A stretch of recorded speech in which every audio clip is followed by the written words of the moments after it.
price in Seattle right now is about $865,000.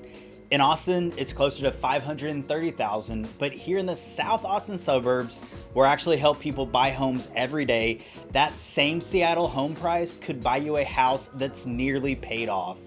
So if you're sitting in Seattle, looking at your home equity and wondering what a fresh start in Texas could actually look like, this video is for you. I'm going to give you the honest breakdown, no hype, no sales pitch, just what I've seen helping people make this move. Hi, I'm Brandon Holley with Holley Homes Realty here in Austin, Texas. Now let me be upfront with you, I've never lived in Seattle. I'm not going to stand here and pretend I know every neighborhood or where to find the best cup of coffee. But what I do know is the Austin side of this move. I help people relocate to Central Texas all the time, and I've helped plenty of buyers make the move from the West Coast. So if you're in Seattle or anywhere in the Pacific Northwest wondering what life would actually look like here in Austin, this video is for you. We're going to talk about what your money buys, what your monthly budget could look like realistically, and some of the things that might surprise you once you get here. So here's what we're going to cover. First, what your money actually buys here compared to Seattle. And trust me, the gap is way bigger than most people expect.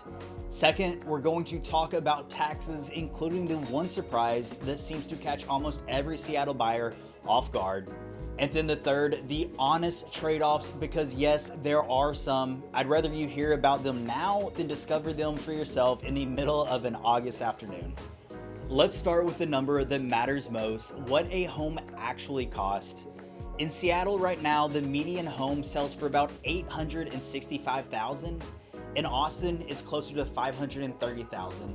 But honestly, I think the better comparison is price per square foot. In Seattle, you're looking at roughly $560 per square foot. In Austin, you're closer to $308. So for every dollar you spend here, you're getting significantly more house. And it gets even more interesting when you move outside the city of Austin and into the areas where I do actually most of my business. If you're looking at it in Kyle, the median home price is around $308,000. In Buda, you're closer to $367,000. And in Bastrop, you're looking at $390,000. Now think about that for a second. If you're selling a typical Seattle home and you built up a good amount of equity, that equity can go to a very long way in Central Texas. You could make a substantial down payment, dramatically lower your monthly payment, or in some situations, come surprisingly close to owning a home free and clear. That's one of the biggest reasons we're seeing so many people relocate from the Pacific Northwest to this part of Texas. And if you're researching a move to Central Texas, make sure you subscribe. I create videos every week covering neighborhoods, new construction, cost of living, and what it's actually like to live here. All right, let's make that price gap feel a little more real. Let's use $1 million for an example. In the Seattle area, $1 million might buy you around 1,800 square feet, and often it's an older home that may need some updates or renovations. That same $1 million here in the Austin area can buy a brand new home with well over 3,000 square feet, an open floor plan, a modern kitchen, upgraded finishes, and a large yard. But honestly, most of the people I work with aren't spending $1 million. Most are shopping somewhere in that $400,000 to $600,000 range.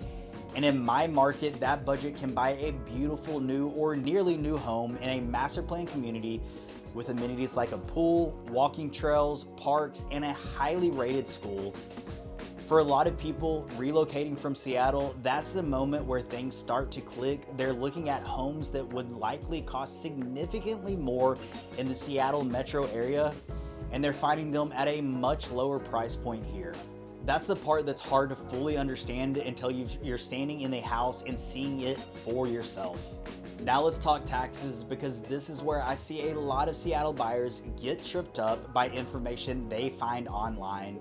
You've probably heard that Texas has no state income tax, and that is true, but here's the part a lot of people leave out: neither does Washington. So if someone is trying to sell you on Texas solely because of income taxes, that argument doesn't really apply. You're already living in a state with no income tax. So where does the difference actually show up? There are two distinct places. First, the one you need to know about up front, property taxes. In Washington, the effective property tax rate is generally around 0.9%. Here in Texas, it's often closer to 1.6 to 1.8. In some places, it's even more. What that means is that on a comparable priced home, your property tax bill here could be significantly higher than what you're used to paying in Washington.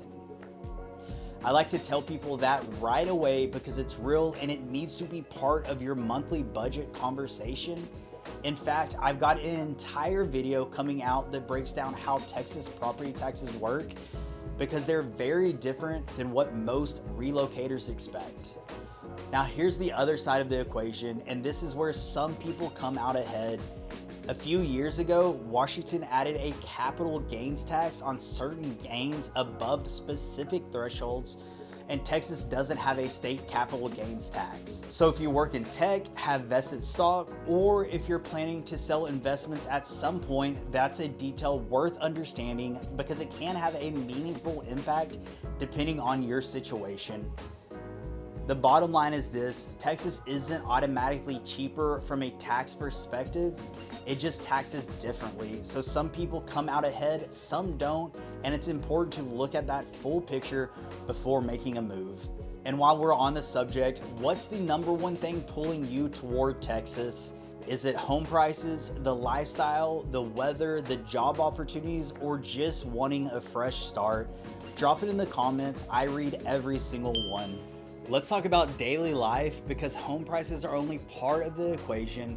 Here's the honest weather trade-off. Seattle gets around 150 days of rain each year. It's known for being gray, but it's also pretty mild. It rarely gets extremely hot and it rarely gets extremely cold. Austin is almost the complete opposite. We get about 228 sunny days a year, and for a lot of people moving from the Pacific Northwest, that sunshine is one of the first things they fall in love with. But here's the part nobody tells you, and I'm going to be the one who does. Our summers are no joke. We see around 100 days a year at 90 degrees or even higher. And every summer there's usually a stretch where it hits 100 degrees and seems like it's never going to end. The sunshine is real, the heat is too. If you're tired of cold, gray days, you're probably going to love it here. But if you've never lived through a Texas summer, just come in with realistic expectations. Now, beyond the weather, the lifestyle is where a lot of people really fall in love with Central Texas. Instead of Puget Sound, you've got lakes. Instead of waiting for the live music to come through town, it's everywhere. There's a huge outdoor culture here, great food, festivals year-round, and a lot of ways to stay active. And in the suburbs where I do most of my business, you get something that's becoming harder and harder to find in a lot of major metro areas. You have space between homes, space for kids to play, space for a backyard, and communities designed around trails, parks, pools, and neighborhood events. For a lot of relocators, that's the lifestyle upgrade that matters even more than the home itself. So how do you know if this move is actually right for you? If you've built up a good amount of equity in your Seattle home and you'd like that equity to go a lot further, this move is definitely worth exploring. Depending on your situation, you may be able to significantly reduce your housing costs, increase your quality of life, or both. If you work in tech and have substantial stock holdings, it's also worth taking a closer look at how that tax difference could impact your long-term financial picture. And if you're tired of the gray and ready for some sunshine, more outdoor activities, and a different pace of life, there's a lot to love about Central Texas. But let's be fair about it. If you're someone who truly struggles with heat, or you can't imagine the life without the mountains, forests, and water that make the Pacific Northwest what it is, don't ignore that feeling. Texas is a different experience, different landscape, different climate, and different culture. And no amount of savings is worth making a move that doesn't fit the life you actually want. The good news is there's no one-size-fits-all answer. That's why I always encourage people to visit, spend time here, and see how it feels different making that big decision. And if you're trying to figure out which suburb might fit you best, whether that's Kyle, Buda, or Bastrop, I've already done a full comparison of all three. I'll link that video right here. Now let me get ahead of one of the biggest questions I always hear. Am I just trading off one expensive city for another city that's about to become expensive too? And here's the honest answer. Austin has absolutely become more expensive over the last several years. Nobody's gonna tell you it's the hidden bargain it was 10 years ago. But when you compare it to Seattle, the gap is still significant.